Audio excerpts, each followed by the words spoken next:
And when Jesse and I met up in G2E, he talked about doing a collaboration together. We talked about working together. So I'm excited to announce that Business of Betting podcast is going to be joining efforts with Betting Startups podcast. And why don't I throw it over to you and you introduce the partnership?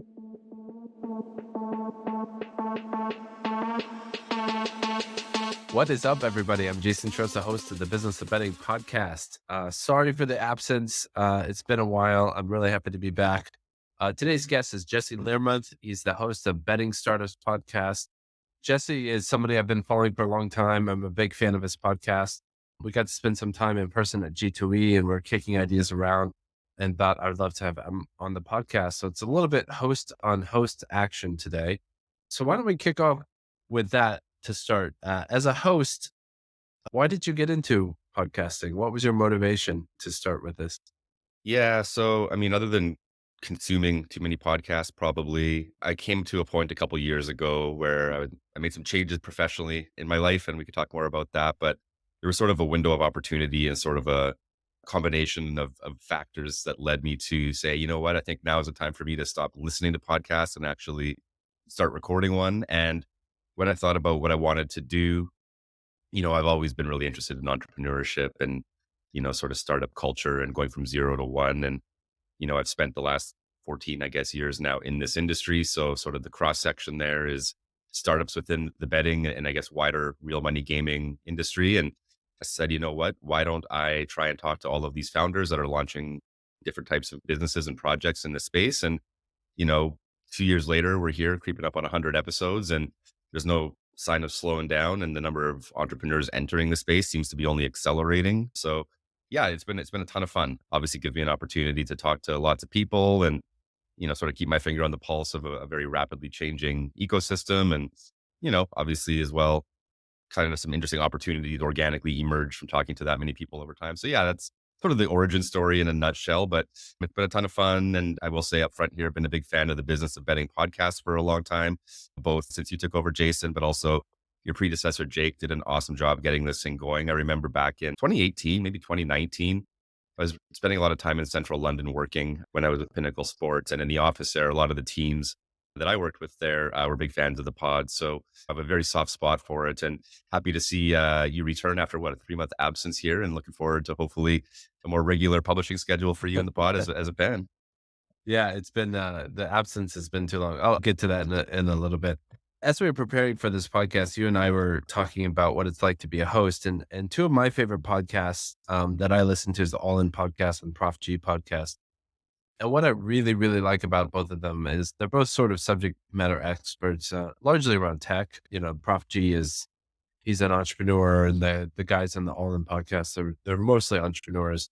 But what I really like is you kind of get to know them as people, like what they think, what they don't think, how they feel, what their vulnerabilities are. And it just makes for such a rich experience. And as I think about my own podcast, when I'm interviewing these guests, I kind of play the role of kind of the straight interviewer. And I think you fall into that camp a little bit too. And I was kind of thinking about when we were fortunate to meet up in person at G2E. You have tons of opinions about this space, and you have a personality, and I do too. And I haven't quite found that balance yet in the Business of Betting podcast. Like, how do you bring your own personality and not be overbearing or argue with the guest? And I was just curious because in your personality, you tend to be very, yeah, neutral host that lets the person do the talking and lets them present their stuff. And correct me if I'm wrong, but you don't really push back on guests if they say crazy things. So what's your take on that? Do you wish you were more opinionated, as you might be in your personal life, and bring more of your real self to the podcast, or do you like it more straight? Super interesting question. And you're right. Like for my podcast, it's a very friendly format. I mean, I'm Canadian, and I think I take a very Canadian approach to it, right?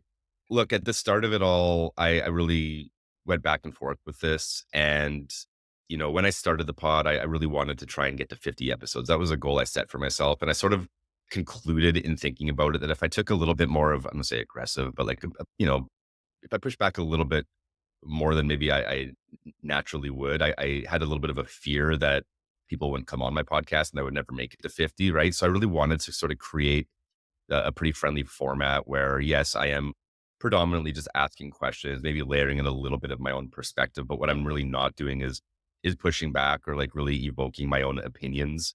Not to say I don't have opinions. I have a lot of opinions, and obviously I've seen a lot, and I have my own sense of what I think will work and what won't work. But I don't really bring that into the discourse. And I guess from purely from like the audience perspective, I could see how that may be perceived as being a little bit dry or boring. That being said, like the whole reason, I guess, sort of like my whole like raison d'etre for the podcast is really to give entrepreneurs and founders a platform to tell their stories and share their experiences, right? So inherent within that, like I want to keep it friendly. I want them to feel comfortable sharing. I want them to, you know, attract more attention and awareness on whatever it is they're doing, regardless of what I think about it. I don't really want it to be about me. I really want it to be about my guests. So for that reason, I've taken this approach, rightly or wrongly. Definitely not to say I don't have opinions. I have lots of them, but yeah, I've taken a very sort of neutral Switzerland-esque approach to it all so far. Not a Canadian-esque approach. Canada's been in the news a lot lately. You guys are starting to pop your head on foreign policy. What's hitting the headlines on your end from a Canadian perspective? I have no idea what makes the Oh, the international big thing headlines was here. when Trudeau accused India of assassinating that guy. That was pretty unusual. That's yeah, it was intense, and remains intense. It's not too. Yeah. That's actually not too far from where I am here on the west coast of Canada, and actually saw talking about headlines. I think this week I saw there was sort of similar stories in the U.S. whereby potential Mm. assassination plots were foiled. So I don't know, right? I mean, and I'm not the biggest commentator on sort of world news and politics and all that. I know politics is more your jam, but yeah, look, it was a big deal, and it is a big deal. And I mean, the fact that sleepy old Canada makes international headlines is always a big thing. Yeah, it was a big thing. So, I was just actually thinking about why when you were giving the answer about like why we don't open up, and it could be something to the question and answer format because I'm sure some of the listeners will. Do you listen to All In podcasts, or is that one of your? Yeah, I listen to All In Weekly. I've listened to it basically since they launched it. So yeah, Okay, so if you are familiar with it, what I've found really interesting is when they've had the presidential candidates on, so namely RFK Jr., that just had Tucker Carlson on, Vivek and Christie. What's interesting, which is maybe what we fall into the trap of, I think they really ask softball questions and they really don't push back. And after the episode, I thought they had a bunch of false praise for the guests. Like I thought RFK Jr. was horrible. I thought horrible from the sense of he said a lot of bullshit that I think they didn't call out. Same for Tucker Carlson. I think he kind of was duplicitous in that episode. I don't know if you listened to that last episode, but it's interesting that they're very sort of demure when it came to those guests. So maybe it's just the fact that when you interview somebody, you want to be polite and nice and listen to what they have to say. And they're way more interesting when they're just sort of riffing between them. And same for Prof G. He's and he just kind of goes on his rants. They're hilarious and interesting, and he kind of pulls the curtain back. I don't know. Maybe there's something to that. What do you think about All In when they sort of have been interviewing the guests? Do you like that part, or do you feel like it's a little bit more fake? I do like it because I guess like the nature of All In for anybody that's not familiar with it. I mean, it has four participants on a weekly recurring basis, right? And each of those four people bring a pretty different perspective and they represent sort of an interesting cross section of views and opinions. So I think when they bring guests on, each of them comes to the guest with their questions from sort of the perspective that they represent. So I do think it brings a little bit more interest and maybe dynamism to sort of the Q&A format than, for example, the Betting Startups podcast does, which is me asking questions. Like there is a bit of perspective behind the questions they ask. So I don't find it to be too, I actually don't think it's like that. They don't mind asking hard questions on that. I mean, maybe it's because they're, more recently talking to presidential candidates. So you should be asking hard questions. But I think they strike a nice balance, to be honest, where they do assert their own view quite a bit, but they also make it pretty easy for their guests to sort of have layups here and there. Yeah, I kind of just wonder if there's room for that in the gambling betting industry where, us as hosts in this industry, there's room to sort of inject more personality and vulnerability in two sides. What are some of the thoughts that you have about some of your guests? If you want to name names or not name names, but you've interviewed close to 100 startup founders, and you probably have as close to a front row seat as anybody in the space. Like what are some of the things that, like, if you were to push back or you wanted to sort of have more of a debate where, because you've been in the industry 15-ish years, you were a startup founder in betting, and then you went to work at Pinnacle as a product guy. What are some of the things that you kind of grit your teeth when you hear? So I think number one, yeah, like you say, I have talked to about 100 different guests now. So over that large of a sample size, you get a pretty wide cross section of both business types. So a lot of B2B, a lot of B2C, then obviously different verticals, right? You got some sports betting, you got some DFS, you got some high casino, poker, then all these sort of now like adjacent, like under the hood plumbing type companies, doing things like personalization, things like reg tech. So there's a pretty wide cross section. So I never like to paint them all with the same brush. That being said, some of the things that I'm just kind of roll my eyes at a little bit sometimes, particularly for the B2C companies. I really think, there's a lot, delusion is a strong word, but there's, expectation versus reality on user acquisition, I think is the thing that continues to be kind of an interesting one to me. I think a lot of teams and companies at the earlier stages really undersell themselves on just how incredibly difficult it is to acquire users at scale, and particularly for some of these businesses with lower margin business models that necessitate like a critical mass of users to make a viable business. They really, I think, undersell themselves on just like how hard that is. And it's not even like hard within the context of this industry. I mean, any consumer product is competing with every other consumer product out there for mind share, attention, time. I mean, attention is the scarcest resource out there. And, every company is competing with every other company across all industries for everybody's attention on the consumer side. And that continues to be an area for me where, I just think people really don't quite have a lens of reality. I shouldn't say that in absolute terms. Of course, some of them are pretty grounded in reality, but, user acquisition is a tricky one. I would also say in general that a lot of, you hear a lot of like origin stories around how, oh, I started this to scratch my own itch. Oh, I'm my own, first customer or first user, which is fine. And I believe in that and all of that. But like, I think sometimes that's taken too far to the extreme. I've seen some pretty like novel concepts come through that I think are almost like a little bit too niche, and like it's serving a pretty narrow use case. And I think some of the people think because that it's something that's interesting to them, that it'll be interesting to a wider population. Obviously, that's their challenge, is to try and sort of validate that or prove that hypothesis. But again, more often than not, from my position over here sitting in the chair asking the questions, I'm a bit more skeptical about some of these ambitions and whether some of these more niche game types or whatnot can really break through to more of a mass market audience. So that's that's one of the bigger things for me, is just like, the whole like expectation versus reality about what it means to build a consumer facing product and business. Yeah, I share that feeling that you have, that a lot of these startups, although well intentioned, will struggle in the marketplace because it is very competitive. The thing that kind of balances me is that when I started Smarkets, pretty much I would say 99 people out of 100 that had an opinion about the future viability of the company would say we wouldn't be successful. So like I got used to sort of, pretty much everybody thought we had zero chance to compete with Betfair, except for a handful. And those are the people that you raise money and work with. But I got very used to people being very negative about it. So it's kind of, and probably on a risk adjusted basis, they were probably correct that I shouldn't have gotten off the ground and made it through. So it's hard to sort of go after a founder for something that you're probably right about, but you don't know. You don't know if they really do have the right path and the right idea, or they are being delusional. So it's tough.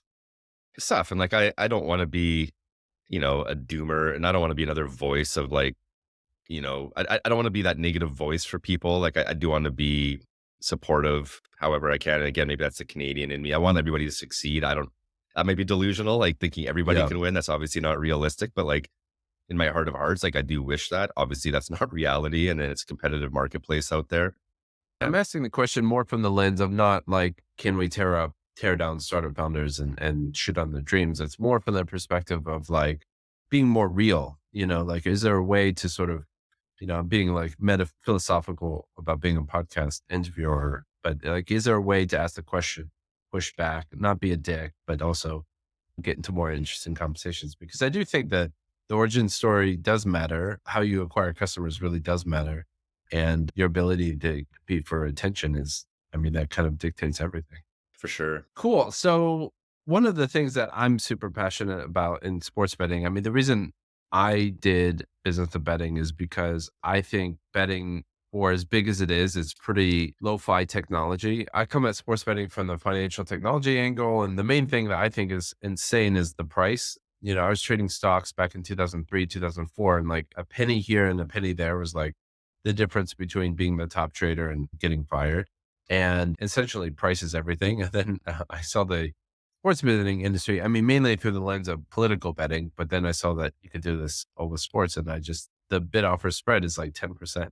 And in a financial context, it's insane. Like if you think the 30-year, the interest rate on treasury is 5% right now, but you're paying twice that to just place a sports bet that, settles within 3 hours or whatever. It's just insane. It's like you're giving money hand over fist to the operator.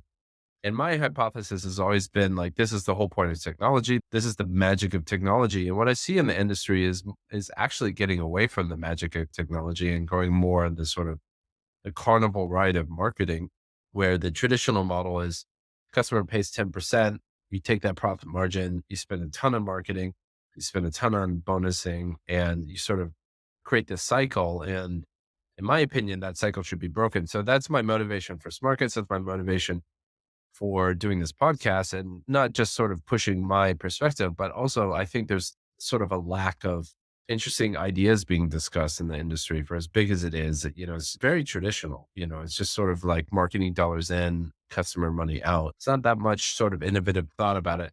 What are your sort of thoughts on the industry? Like because you had a lot of experience as an entrepreneur, you had experience within Pinnacle. What is your viewpoint on the industry? Where would you like to see it go?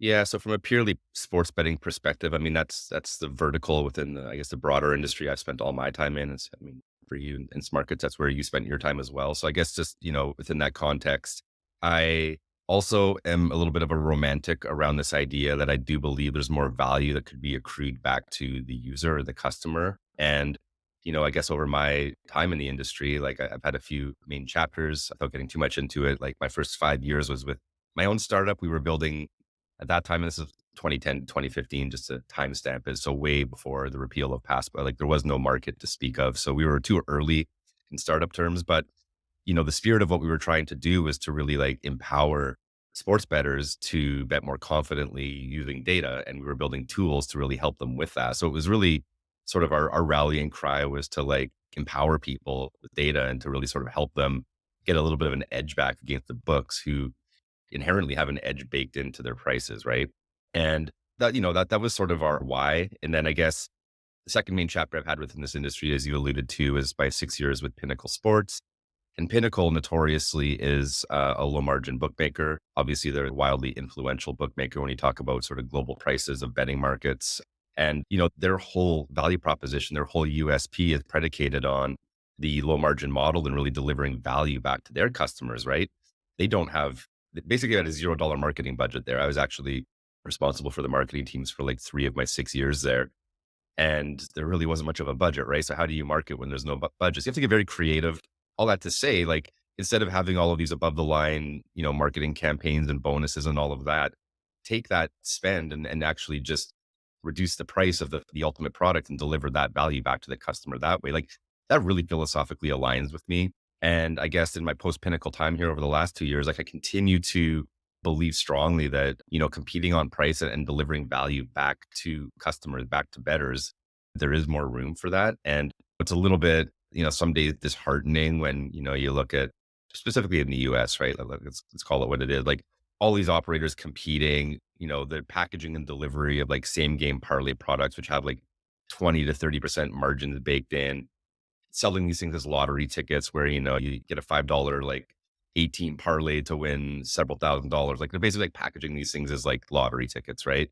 And that's a little bit disheartening because I think the core of like sports betting is something closer to a financial transaction like you talk about. And there's really no need to have double digit margins baked into that, provided that of course from like the operator's perspective, they can attract enough volume and liquidity to make that a viable business for themselves. Obviously, nobody's running a charity here, so they need to have operating profit, but there's other ways to achieve that. And again, like the romantic in me believes that competing on price is absolutely a viable model, yet it is so rarely pursued within this industry. I think you and less than a handful of others are really sort of taking to the market that way and offering that sort of value prop. So look, at the end of the day, I think there's challenges with that type of business, right? Customer education is a tough one. The average person on the street doesn't even understand odds, let alone the fact that like different odds are akin to different prices, right? If you went into a store and or three different stores looking at the same pair of shoes and saw three different prices, naturally you would go to the one with the lowest price. But that concept isn't so easily understood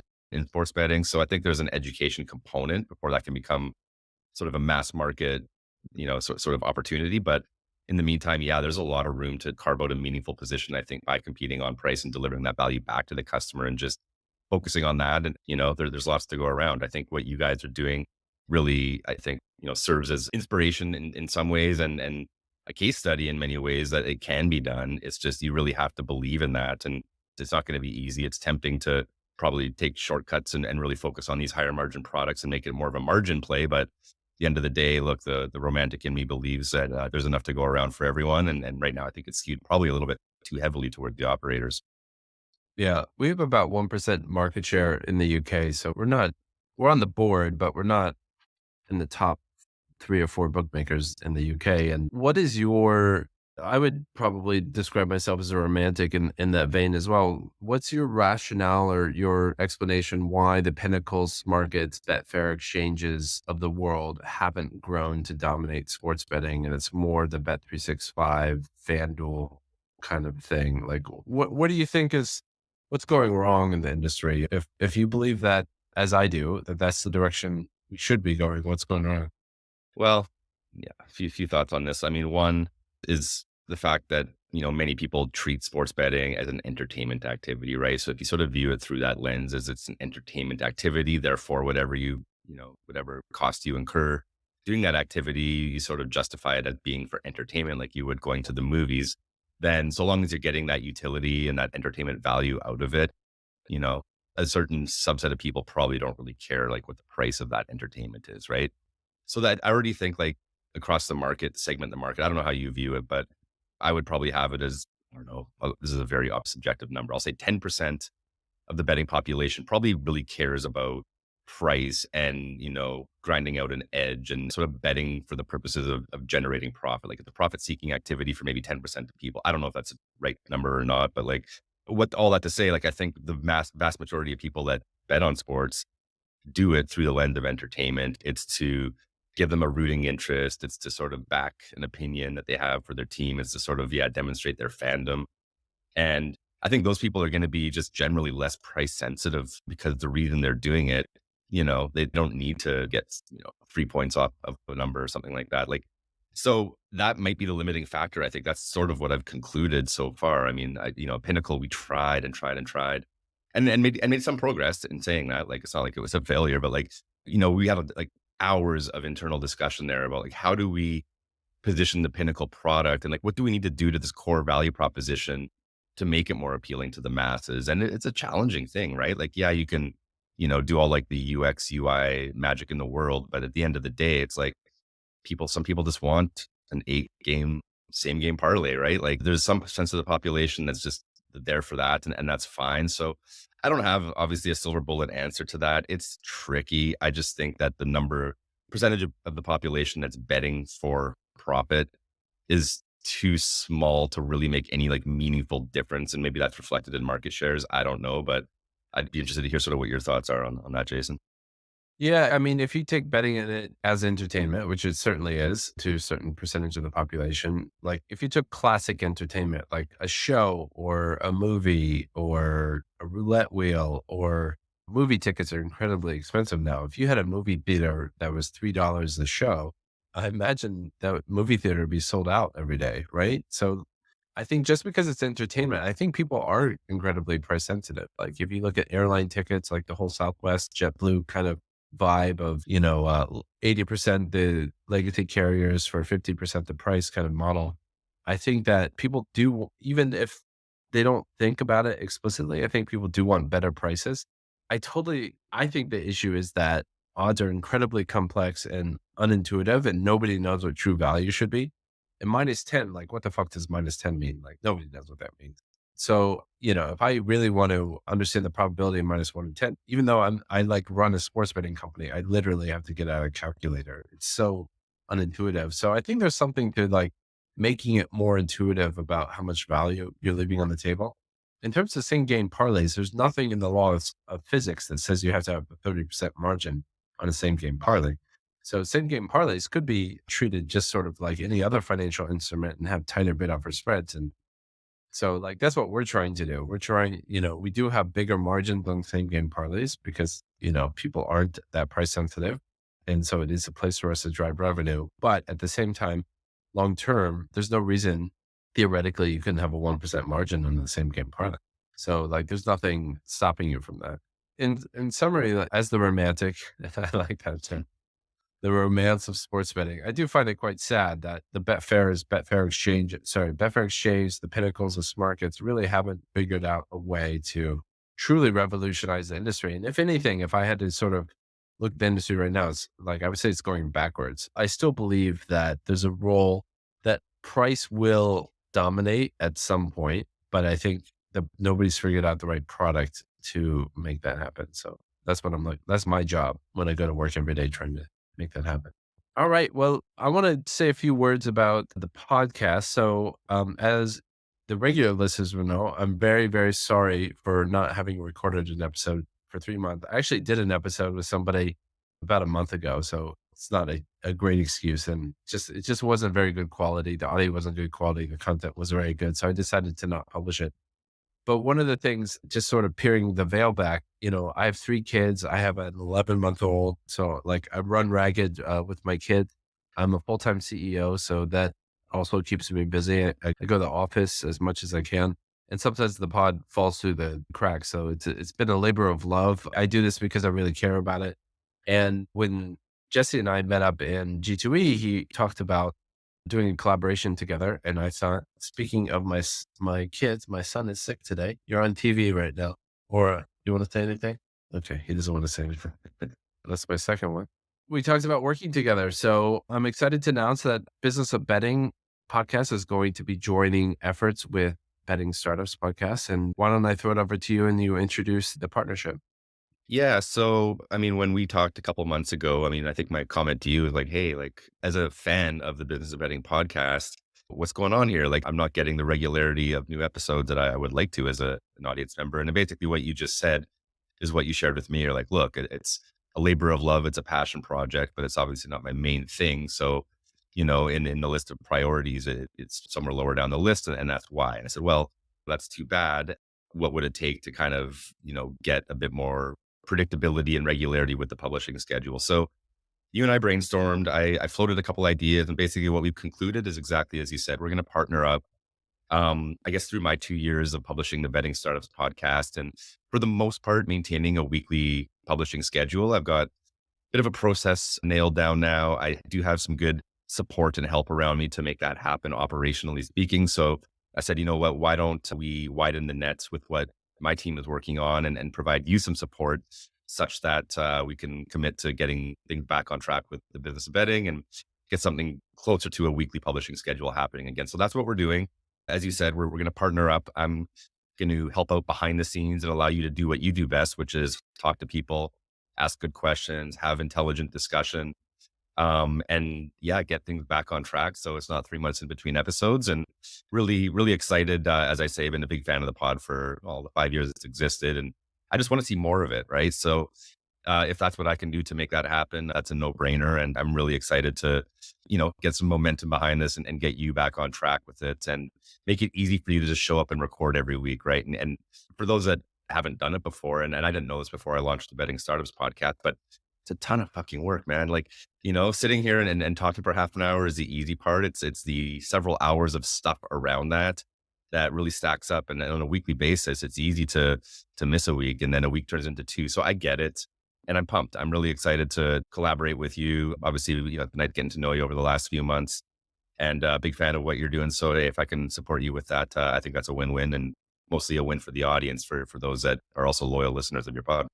Cool. Let's do it. And like you said, like for every probably hour of episode, it's probably 4 to 5 hours of work between finding the guests, interviewing the guests, screening the guests, setting up the time, and then editing the podcast, of course. So like it is for each episode, it is a ton of work. And so I'm excited to share resources with Jesse to help me get back on track, as you say. So With that, anything else 100%. you want to add before we sign Yeah, off? no, I just want to continue on that thread for a minute, Jason. So, I think part of my responsibility in this partnership is to make sure you have a good, I guess, flow of guests to, jump on the pod and, with people that you want to be talking to. And I guess sort of through that lens, for anybody that's listening that might be considering their suitability as a potential guest, like quickly talk about, I guess, like who you're looking to chat with, like what are some of the subjects that are interesting to you? Like, yeah, what are you looking for, I guess, in guests going forward? Because I have to fill your calendar now for the next year. So tell me how I can do that.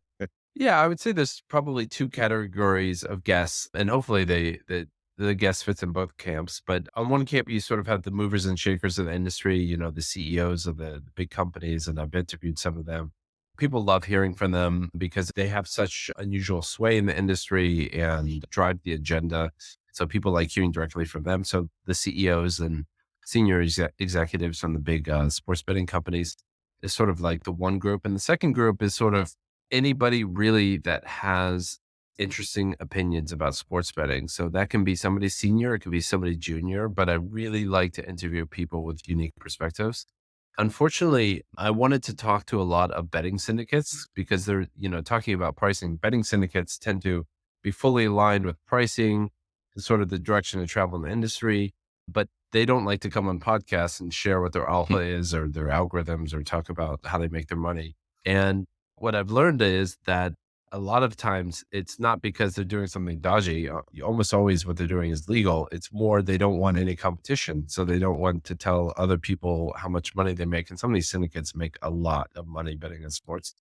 And unfortunately, I've been having trouble getting them to come on. So if you can get betting syndicates to come on, I would love to talk about them. But anybody that really kind of pulls the curtain back on the industry, people that are involved in all aspects from marketing to pricing to customer acquisition to legal to compliance. But really, I want people that have interesting opinions and not to join the pod for something to sell. I don't want somebody to come on to advertise their company. I want somebody to come on and talk about the ideas of the industry. All right. Well, people listening heard it here first. We're looking for guests. So, yeah, pretty soon here, we're going to put up a form where people can sort of submit a guest application, I suppose, and tell us a bit about yourself and maybe some of what makes you potentially interesting guests. So we'll have more to share on that soon here. But yeah, really, really excited to get things moving here, Jason. And thanks for having me on here. Really appreciate it, man.